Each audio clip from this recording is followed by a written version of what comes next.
Have you ever felt like a voice in the night whispers just to you, as if the wind carries a secret only your soul can understand?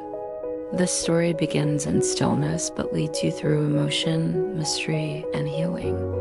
One night, one woman, one whispering tree. Listen carefully, because not every silence is empty. Sometimes it holds everything we've lost. The forest lay in hush, blanketed by soft moonlight. A silver fog drifted low, clinging to roots and secrets. In its heart stood a willow, ancient and alone. Every evening, its long fingers danced with the wind, not wildly, but like a memory swaying in half-forgotten sorrow. They say only the broken hear its voice. Alara's boots pressed into soft earth, her path unmarked. She didn't know why she had come, only that something called. Her eyes held stories too heavy for one lifetime. A chill ran up her spine, not from the cold, from recognition.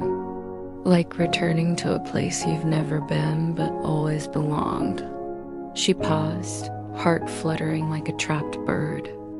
The air smelled of moss, dusk, and something deeper grief. A branch moved, slowly, not from wind, like it reached for her. Alara stopped breathing for a moment, then whispered, "I found you." But the tree said nothing, only watched. Her fingers brushed the bark. It was warm.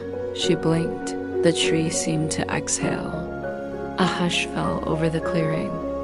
Not silence, but anticipation. She stepped closer, her breath catching. Each step sank into the soil like a prayer. She sat back against the trunk, knees pulled close. "I'm so tired." The words broke free like ash from a dying fire. The willow answered not in words, but rustles. A soft rhythm, familiar, ancient, kind. It didn't ask questions, it only listened. And Alara finally spoke. "I carry things no one can see." Her voice trembled, not from fear, from honesty. "I've worn masks for so long. I forgot my own face." Her throat tightened. Her chest ached. "I used to sing," she said quietly, "before my voice became a wound." The leaves responded with a hush, like a choir breathing in. I watched love fade. I buried laughter. I forgot how to hope. Each sentence etched into the air like invisible scars. I don't want to remember, but I can't forget either. A breeze circled her gently, as if holding her pain. Memories flickered in her mind like candle flames. Faces, voices, unfinished goodbyes. "You've heard this before, haven't you?" The tree didn't nod, didn't move. Yet she felt it say yes. Maybe hundreds had come here. Maybe they all sat like this, spoke like this. The willow was more than a tree. It was a keeper of grief, of voices, of souls. Its bark was written with unspoken stories. Its roots tangled with silent screams. She leaned in, forehead resting on its trunk, and breath not like before, but deeper. "I forgot what it feels like to feel safe." This wasn't a complaint, it was a truth. The willow didn't offer safety, it offered presence. Sometimes that's enough. "I once danced in rain without fear," she recalled, "and now I flinch from my own thoughts. I miss who I was before the world happened." A tear slipped down, caught by a root. Each word felt like a stone lifted from her spine. One by one, her burdens melted into the ground. She took a deep breath and let out a note, hum. Not a song, just vibration, but it was hers. The tree answered with a rustle, not louder, just real. Her voice met the wind, and they held each other. She hummed again, this time steadier. A soft echo circled above her head, like the forest's remembered melody. A warmth spread in her chest, not joy, not sorrow, something quieter. Peace doesn't scream, it arrives. And it was arriving in that silence between whispers. The forest didn't change, she did. Hours passed unnoticed. The moon rose higher. Still she spoke. The willow listened. Stories of childhood, of heartbreak, of silence.